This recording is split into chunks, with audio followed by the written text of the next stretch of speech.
This is my rig right here that we built. Our wood is damp right now because we got a rain that I didn't know what was coming. I didn't cover anything up, but it's gonna start up fast. This right here, pecan limbs. And I'll be back in a minute and show you how I stack the log splits on top of it. That's basically how I stack them. That's about how thick they are. They're not super thick. Once that catch a fire and burn real good, I'm gonna put this log here on top. Round log and another round log right here. And I'm doing that because I'm not about to cook right now.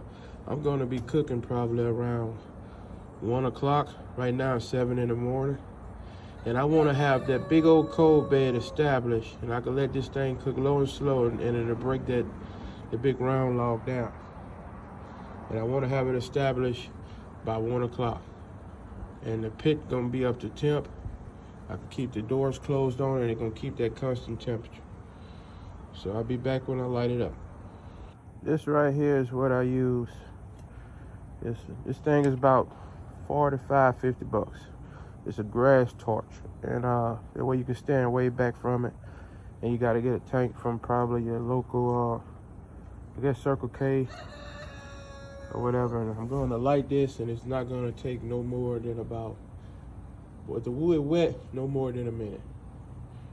Got it started.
Let's see what we got. Let's see if it's gonna stay up or it's gonna burn out or what. That's 1 minute's worth.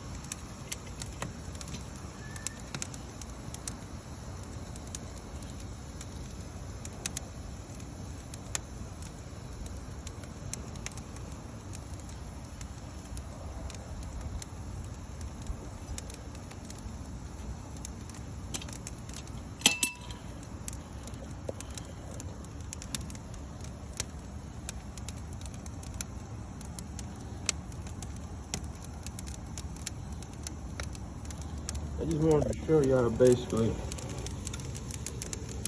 how much it takes of propane. Because I mean, if you sell a barbecue, you kind of want to cut down on your cost of everything. And you can shoot the gas in there on the logs, and it's still going to take about 3 minutes, 4 minutes, if not longer. Especially logs that's bigger than that. But I split my own wood, and I can split it thin as I want. So there it goes. I don't need to add no more fire, use no more gas. It took 1 minute with wet sticks and wet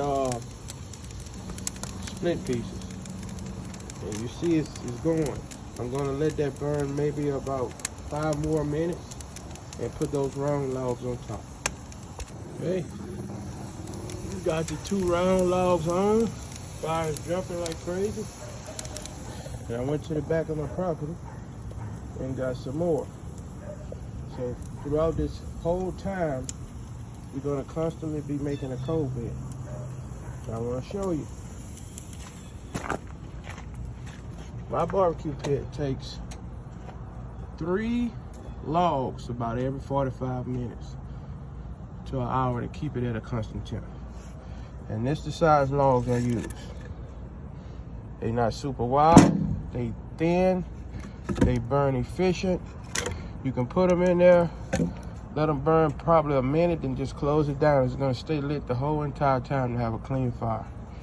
3 logs, once an hour. And that's after you establish your coal bed. I wanna show you. I know it's damp out here, but you see that right here? Just look at the wetness in this pit. Every barbecue pit that stays outside, especially, has moisture on it. If you start that pit up and put your meat in there, you're gonna have black soot that drips all over the top of your meat, and it's gonna turn it black. You got to let these big pits heat up, especially when it just finished raining or early in the morning or when it's cold. You gotta let them heat up at least 2 hours, hour and a half or 2 hours. And if you got a smaller pit, let it heat up at least an hour to get all the moisture up out of there. And once you get all your moisture up out of there, when you open that door, your grates should be dry. Everything should be dry. And you can clean it or do whatever you want to it and just start cooking. Hey, this is my rig that I'll be cooking on today. And right here we have a smaller pit in the front. And this thing here is 3/8 thick. It's real thick. So I got wood cut specifically for this pit. Chunks. We got a table right here.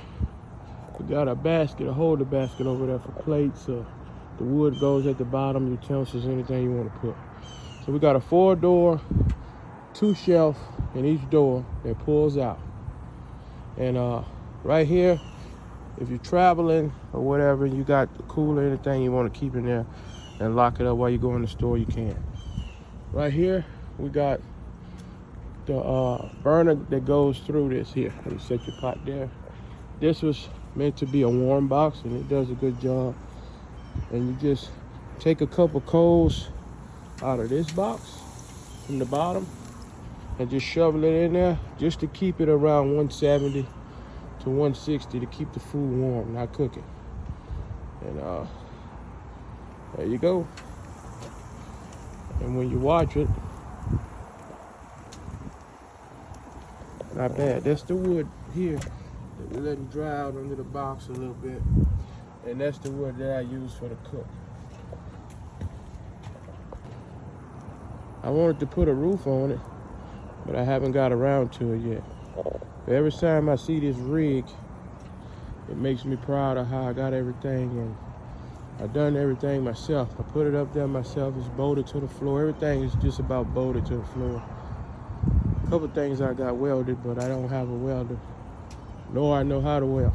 So I've done what I can. I took that box right here, landscape box, off my landscape trailer that I didn't need, and turned it into a storage box on the side of here.